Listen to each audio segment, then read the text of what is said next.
Happy Families podcast. It's the podcast for the time-poor parent who just wants answers now. When in actual reality, it was never going to work for me. But there's no money to be made by an industry that only continues on the basis that it can fix this. And now here's the stars of our show, my mum and dad. Hello, this is Dr. Justin Coulson. Very excited about today. We've got a special guest to talk about sleep training and the good, the bad and the ugly around the sleep training idea. Actually, there's not much good, so mainly the bad and the ugly. Here with Kylie, my wife and mum to our 6 kids, and we're excited to introduce you to Kylie Grubb. Kylie is the founder and managing director of Little Sparklers, home to the Beyond Sleep Training project. Hey, Kylie, thanks for joining us today. Thanks for having me. It's a real honour to be here. So this is a highly contentious conversation. We don't need to make it highly contentious, but there are some people who do get very contentious about this particular topic. Let's start right at the very start. For any parents who haven't heard of it, what is sleep training? So sleep training is basically, there's a range of methods that get used, but the whole idea is to basically make your baby sleep independently, put themselves to sleep, keep themselves asleep, and not need any input from another human. So I'm going to take my PhD hat off for a moment and just be the dad that I was 20 years ago when I was falling apart. I wasn't falling apart, but when I was getting it completely wrong with my daughter. And I'm going to hear somebody say teaching a baby to sleep independently without any input from another adult or any other person. And I'm going to go, give me some of that. Yeah, please. I'm tired. Me too, totally. That was with my first baby. So that's actually how I came to all of this, was that I went the sleep training path because I had a super wakeful baby. So I know sleep deprivation on like an intimate level. And it really does sound like a great thing to do. Like, who wouldn't want that? Like, it's sold as being the healthy way to manage sleep for your family. And it's got a compelling argument when you don't understand the implications in behind it. So what do its proponents say are the benefits of sleep training? Other than the family gets some sleep. Yeah, so largely the idea is that people will say that this is the way to build healthy sleep habits for life for their baby and for the whole family. And sleep, as we know, is a basic human need. So, of course, the idea of getting everybody more sleep seems so logical that really oftentimes that's about the level of the surface that gets scratched before people dive right on into sleep training. So it's an easy argument to make, I guess. So there are some people out there who have written some really influential books on this whole sleep training thing, people who are talking about how we can save our sanity by sleeping more and teaching the kids to do that, Australian and overseas.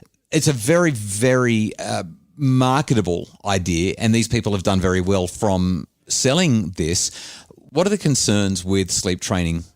Well, basically, it's the whole idea that, first of all, that it's something that's needed for your baby to be healthy. And so for people to understand that actually what your baby needs is response, and that growing brain actually benefits from that nurturing response that you're providing them. But sleep training kind of really downplays that and makes out like it's an optional extra or a want, whereas your baby's actually asking only for what they need from you, and that is care right through the 24-hour period. It just doesn't stop when the sun goes down.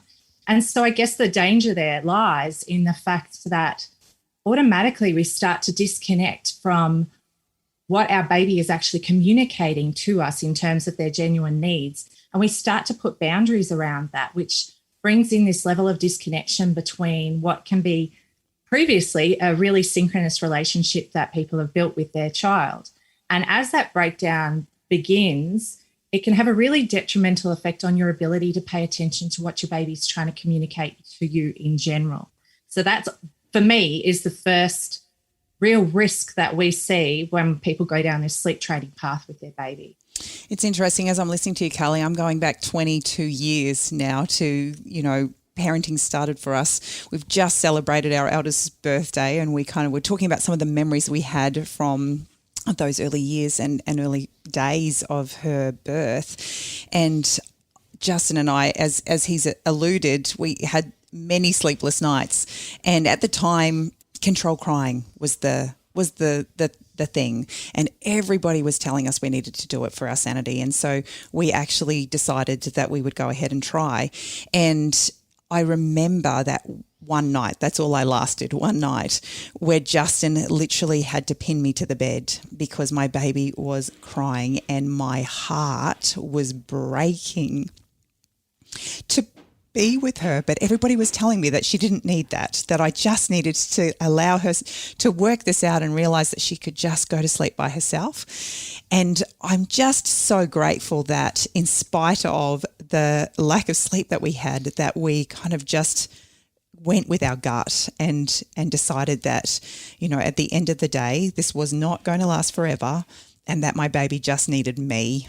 And that has built a lifelong relationship that we have with her that we love and cherish. So I'm just going to jump in here. I don't remember ever pinning you to the bed, especially when our baby was crying. You made that sound really bad. You had to hold me down. I don't remember. You don't remember? No, I really don't remember. You probably blanked it out from your memory by the sound of it. You really had to hold me back. I was just a mess. I was sobbing in the bed. I'm assuming that you told me that I needed to keep you from doing that. Oh, well, we'd made a decision that we were going to do it, but I couldn't handle it. I can't imagine that I did that. Wow. But I do remember another night with a different child. We were living in a different place then and we had several children.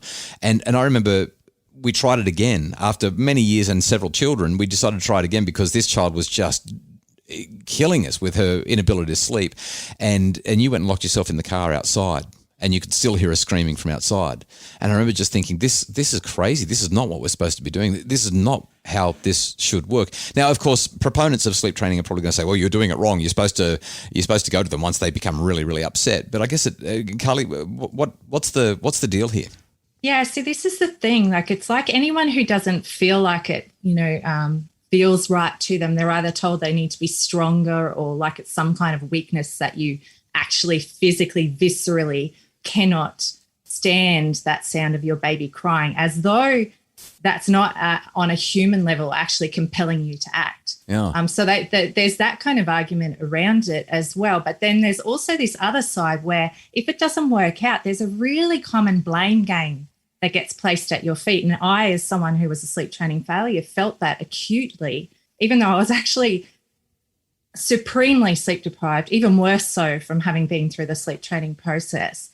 And I was in the depths of postnatal depression and desperately lost. And unfortunately, the way that played out was I was almost blamed for my failure to make it work, as though I hadn't tried hard enough or I hadn't done it a particular way, or if I'd just done this, it would have worked. When in actual reality, it was never going to work for me. But there's no money to be made by an industry that only continues on the basis that it can fix this for your family. I don't sell a good story. Yeah, it kind of reminds me of the whole issue around timeout. Like there's some studies out there that suggest that timeout can actually be pretty useful. But for the most part, anyone who tries to use... if I lock myself in the room. That's right. Anyone who actually tries timeout goes, this is hard. I'm not doing it right. This doesn't work. I'm not getting the results. And the proponents of timeout keep on saying, no. Here's our latest parenting program. This is the thing to do to make it work. I've spoken with the research behind this and it doesn't make sense in real life. They've got some statistics that make it look like it can, but it doesn't make sense in real life. I'm hearing exactly the same thing with the sleep training. So after the break, we're going to continue our conversation with Kylie Grubb, the founder and managing director of Little Sparklers, which is home to Beyond Sleep Training. And we're going to talk about what is Beyond Sleep Training, what the better alternatives are, and what we do in those tricky situations where sometimes we just need some structure because we literally can't do it all. It's the Happy Families Podcast. Are screens creating tension at home? Tweens, Teens and Screens is a webinar to guide families to healthy, safe super screen solutions. Buy it today at happyfamilies.com.au/shop. It's the Happy Families Podcast, the podcast for the time-poor parent who just wants answers now. And today we're talking with Kylie Grubb. Kylie is the founder and managing director of Little Sparklers, home to Beyond Sleep Training, or the Beyond Sleep Training project, I should say. So, Kylie, we've talked about what sleep training is. We've shared our horror stories about when we've tried to do the sleep training stuff or the controlled crying. Well, we've also touched on the guilt that parents feel when they try this and it doesn't work. Yeah. What are the better alternatives, Kylie? Because Beyond Sleep Training sounds good, right?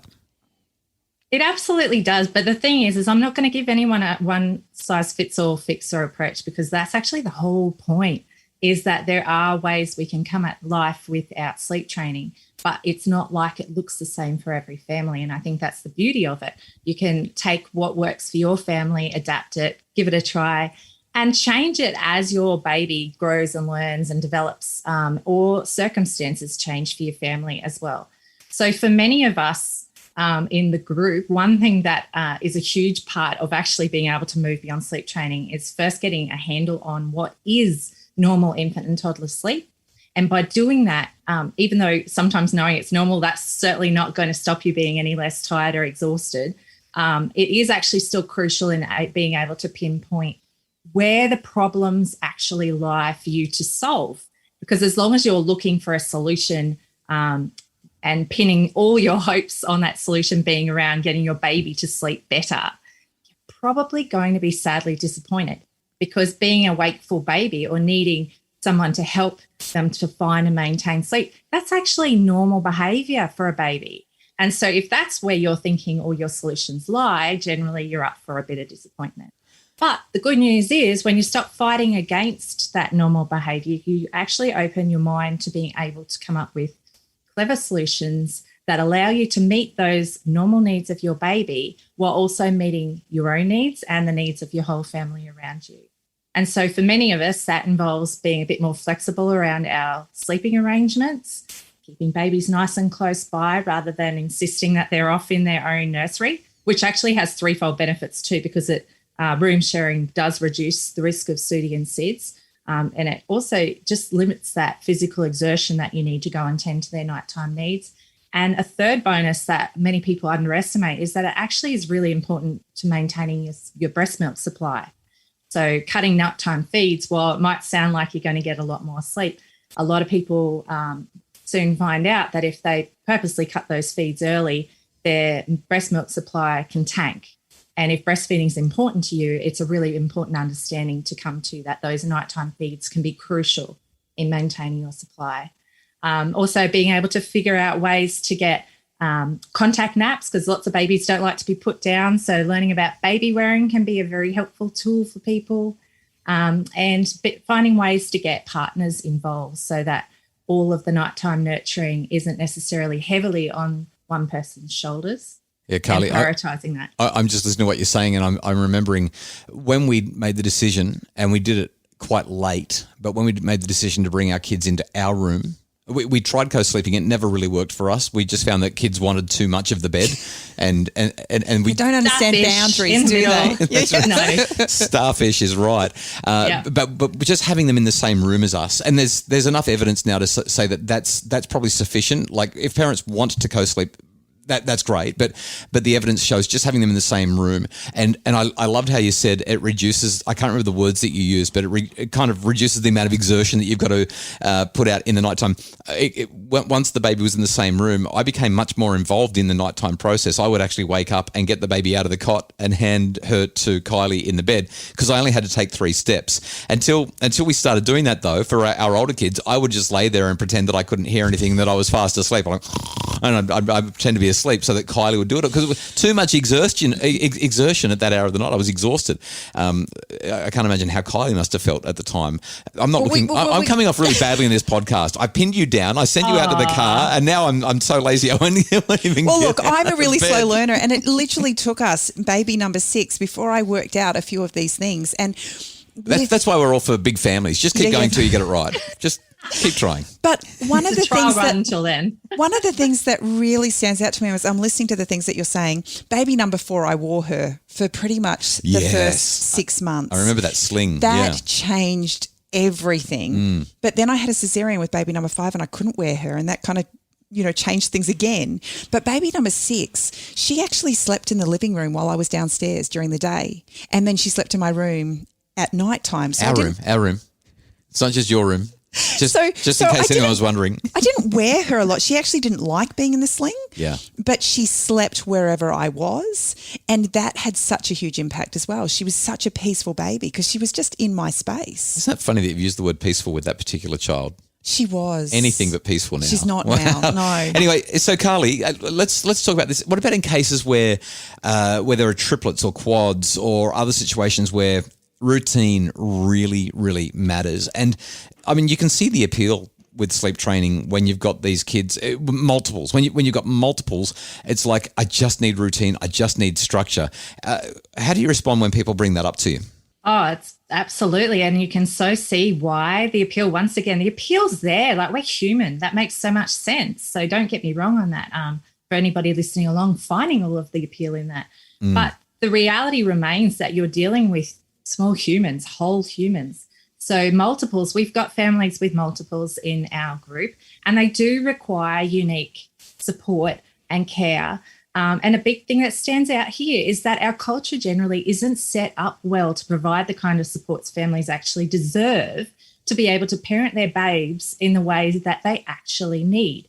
So while we're dealing in realities that aren't ideal, we have to recognise that that's not on the babies. The fact that they still need all of these things is not actually any fault on their part. And so for our families with multiples, often a big component is rallying support crews.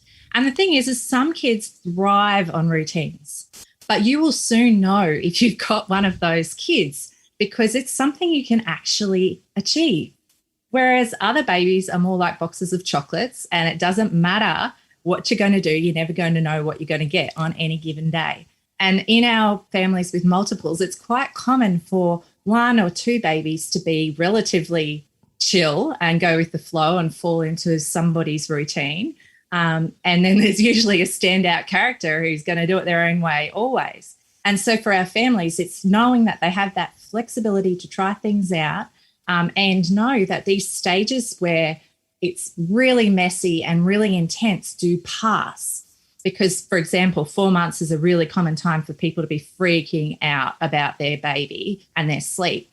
And it coincides with the time where they're still needing a fair amount of day sleep, but it's starting to reduce a little and they're waking up a lot at nighttime and whatnot. And their intense needs are huge. And if you're imagining that this is going to continue on for many months to come, it's hard not to freak out going, wow, how's this ever going to be okay?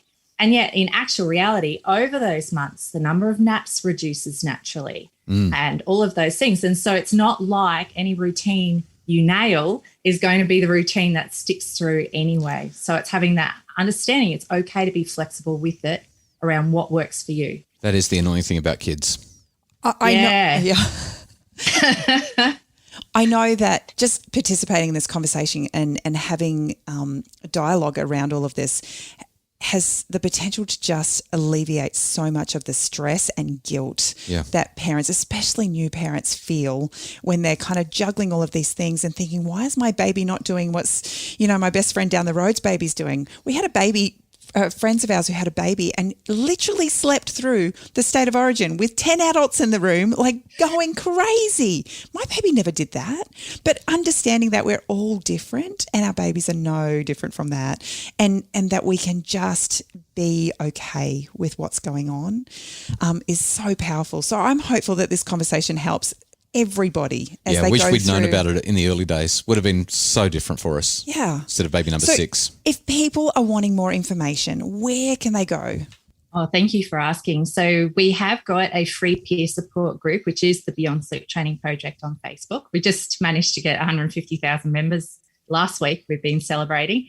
And we also run a charity called Little Sparklers, where we're trying to fill up that website with useful resources that are evidence-based, written by experts, for families. And we've also launched the Beyond Sleep Training podcast this year, where we're sharing real tales from real families so people can actually really get a handle on how life can look without sleep training in their family, or if they're like me and actually have sleep trained in the past, and how you can kind of move from there into finding other ways of working sleep in your family. Well, we'll make sure that we link to all of those sites in the show notes. Kylie Grubb, founder, managing director, Little Sparklers, and home to the Beyond Sleep Training Project. Thanks for joining us. Thanks so much for having me. It's great to get the message out there. The Happy Families podcast is produced by Justin Rulon from Bridge Media. Craig Bruce is our executive producer. And if you'd like more info about making your family happier, please visit happyfamilies.com.au.